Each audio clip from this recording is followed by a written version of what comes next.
and welcome him to the free state of New Hampshire, Dr. Ron Paul.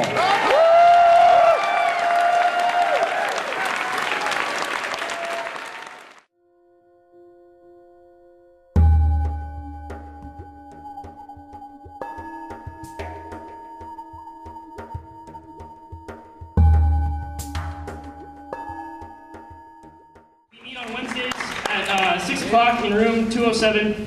Please come by next Wednesday. We'll be meeting there.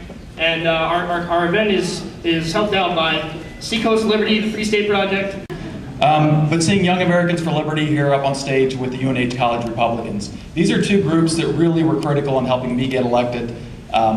They had a boot camp where about 30 or 40 Young Americans for Liberty came out, knocked on doors for me over one weekend, knocked on over 1,000 doors. So Zach was my campaign manager, a UNH political science major. So it was great to have Zach's help, and I guess I hear his girlfriend. What I want to do is talk a little bit about my story and why I'm here today. I was not involved in politics up until 1997. Early 1997, I went to see Dr. Paul speak. This was before he was an announced candidate in 2008. I heard him speak, and there's a couple things that really struck me. First, he talked about the Soviet Union and the Soviet collapse, and how we had some of the same issues here in our country, and that we may be headed for a financial collapse because of that. And I was somebody who traveled to the Soviet Union in '84 and '86, back before the collapse. And I remember my Soviet studies teacher had predicted the collapse a few years prior. A man who's been a member of Congress and always stood up for the U.S. Constitution, a man I very much respect and admire, and welcome him to the free state of New Hampshire, Dr. Ron Paul.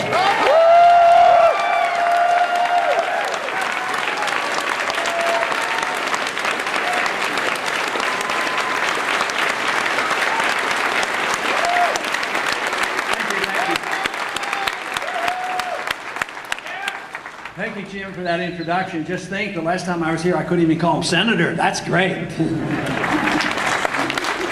you know, last year or so ago when I was here, and when the Tea Party movement was starting, I had a son. I don't know if you remember who that was.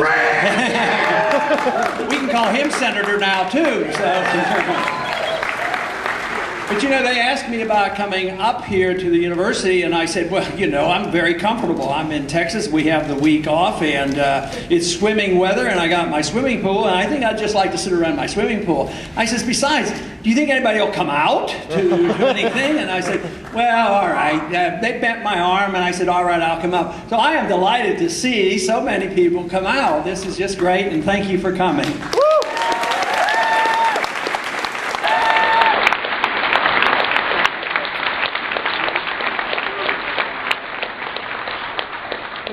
To turn down any invitation, especially from the young people who are interested in talking about a very special subject, and it's dear to my heart, and that subject is liberty. It's pretty amazing. If you understand the issue of liberty, you also understand the purpose of our Constitution, then you also understand the solution to so many of our problems, if we would just get more people to agree with us.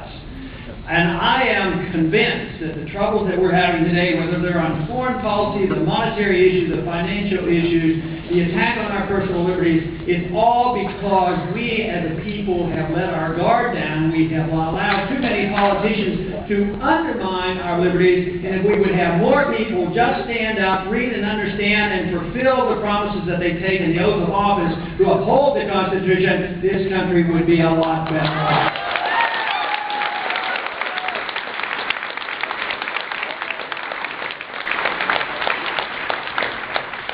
That I have been concerned for a long time. Matter of fact, it was in 1971 that I had sort of a moment of enlightenment, because I had gotten involved in studying Austrian economics in the 60s. And there was a prediction made in the 60s. As a matter of fact, an early prediction was like in 1945 when the Bretton Woods. I think Bretton Woods is not too far from here, where they made the plans for international management of currency. They had this Bretton Woods agreement.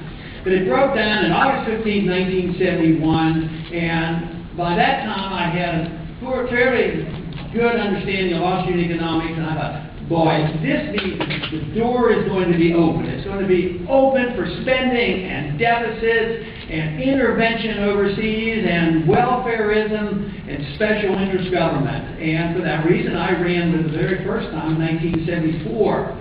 But my concerns back in the 70s have actually been justified, because it has been perpetual, it has been steady. And if you look at all the economic curves, if you're studying economics, you could find the economic statistics, you see many things, whether it's a CPI or spending or deficit, it goes along like this, and then it shoots up like this.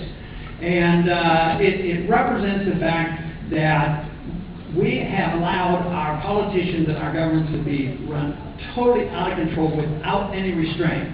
But the one thing that was obvious to many of us who studied Austrian economics, it was unsustainable. But there's also something in Austrian economics that teaches that although we may know trends, we do not know timing. So in many ways, I'm quite surprised that it has lasted this long, and consider it fortunate. Because if it would have happened 10 years ago, we wouldn't have had you, this new generation, that cares a lot more about it than those in the previous generation, that care actually about doing things like ending the Fed and a few other things.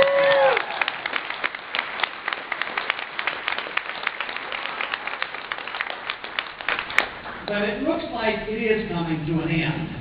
It isn't going to be papered over again. Many recessions that have occurred since 1971 have been taken care of short term by spending more, printing more, and then borrowing more.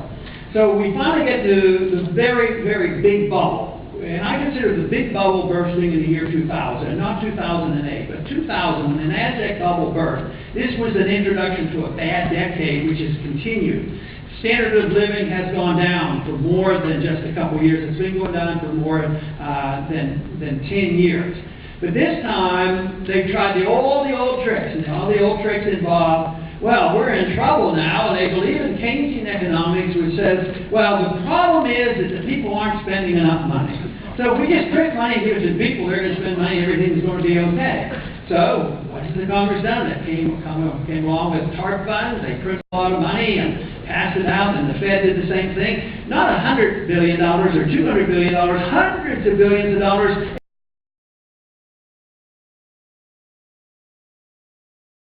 This edition of the Ridley Report is brought to you by digress.org.